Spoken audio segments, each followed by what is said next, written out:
नमस्कार दर्शकों, आप सभी का एक बार फिर से स्वागत है। आज के कार्यक्रम में हम देश दुनिया में बेकाबू होती महंगाई के बारे में चर्चा करेंगे और साथ ही इससे देश दुनिया के लोगों पर होने वाले प्रभाव के बारे में भी जानेंगे। दोस्तों, देश दुनिया में पिछले 2 सालों से बहुत कुछ घटित हुआ है। पूरा विश्व इस समय गहरी उठापटक से गुजर रहा है। भारत भी अन्य देशों की तरह निरंतर समस्याओं से जूझ रहा है। हाल ही के सालों में भारत में कभी नोटबंदी तो कभी कोरोना महामारी, कभी किसान आंदोलन तो कभी भारत सीमा में चीनी सेना की घुसपैठ, कभी सीएए पर विवाद तो कभी कश्मीर में उठती अशांति। इन सभी और अनेकों कठिनाइयों का भारत और भारत की जनता ने बीते कुछ समय में एक के बाद एक सामना किया है। वर्तमान समय में भारत के सामने महंगाई सबसे बड़ी चुनौती के रूप में उभर रही है। दिन प्रतिदिन बेकाबू हो रही महंगाई आज देश की जनता के सामने एक चिंता का विषय बनी हुई है।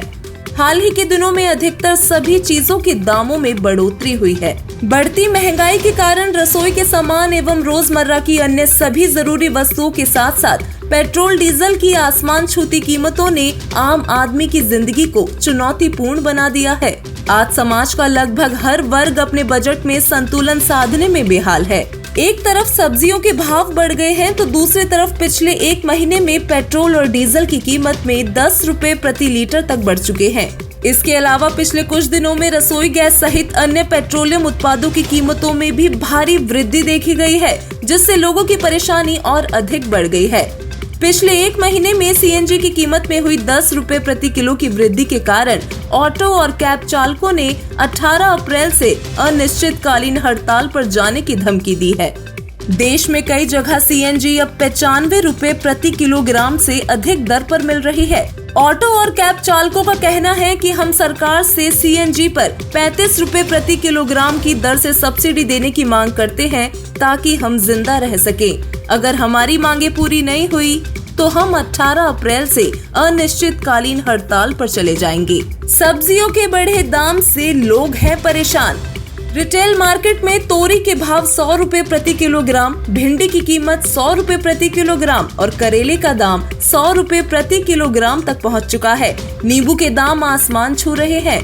इसकी कीमत 300 से 400 रुपए प्रति किलो तक पहुंच चुकी है। यहाँ तक कि जीरा, धनिया और मिर्ची तक के रेट में 40 से 60% तक का उछाल देखने को मिला है। वहीं बीन्स का भाव 120 रुपए प्रति किलोग्राम तक पहुंच गया है। फूल गोभी 80 रुपए प्रति किलोग्राम तक बिक रही है। हालांकि आलू और प्याज की कीमत अभी कंट्रोल में है, जिससे आम लोग थोड़े रिलीफ में है। क्या महंगाई बढ़ाने का सारा दोष सरकार का है?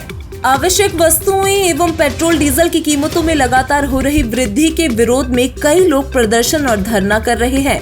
प्रदर्शन के दौरान सरकार विरोधी नारे भी लगाए गए। प्रदर्शनकारियों ने कहा कि पेट्रोल डीजल, रसोई गैस, खाद्य तेल सहित अन्य आवश्यक वस्तुओं और सामग्रियों के मूल्य में बेतहाशा वृद्धि हुई है। इसके लिए केंद्र और प्रदेश की सरकार जिम्मेदार है। अंतर्राष्ट्रीय बाजार में कच्चे तेल की कीमत में कमी आई है। इसके बावजूद भारत में पेट्रोल डीजल की कीमत कम नहीं हो रही है। पड़ोसी देश नेपाल, बांग्लादेश आदि को भारत के माध्यम से तेल मुहैया कराया जाता है। उसके बावजूद भी भारत की स्थिति उन देशों के मुकाबले बहुत ही बदतर है। उन्होंने कहा कि अगर बेलगाम हुई केंद्र सरकार पर जनता द्वारा जल्द ही लगाम नहीं लगाया गया तो देश की स्थिति श्रीलंका जैसी हो जाएगी। आइए अब जानते हैं कि देश में बढ़ रही महंगाई और अशांति से निपटने के लिए देश की जनता व सरकार को क्या करना चाहिए। अनादिकाल से ही मानव परम शांति, सुख व अमृत खोज में लगा हुआ है।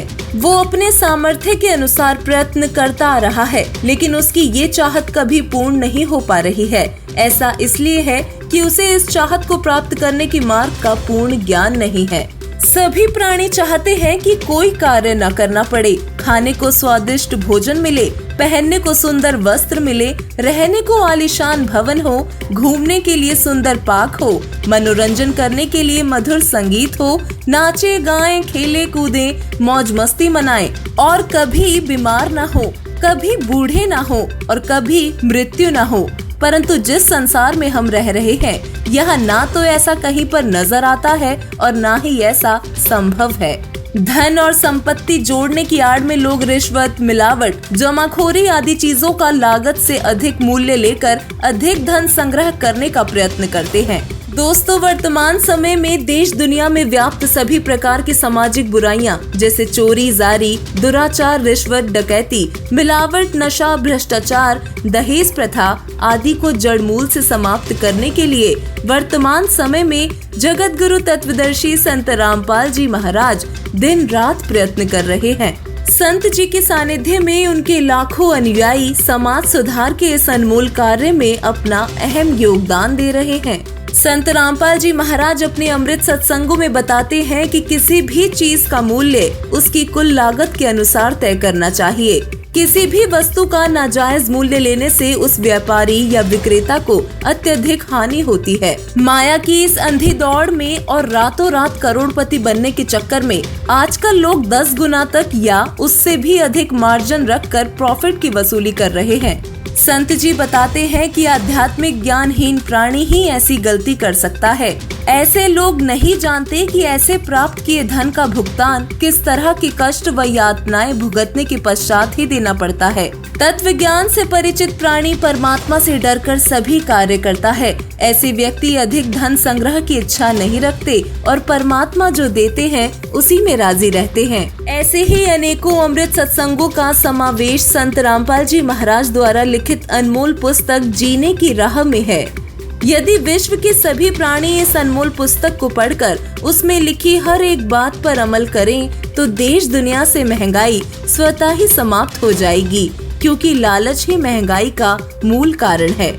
इस कार्यक्रम को देखने वाले सभी दर्शकों से निवेदन है कि जीने की राह पुस्तक मुफ्त में प्राप्त करने के लिए कृपया #7496801825 पर अपना नाम, पता और मोबाइल नंबर लिखकर भेजें। धन्यवाद।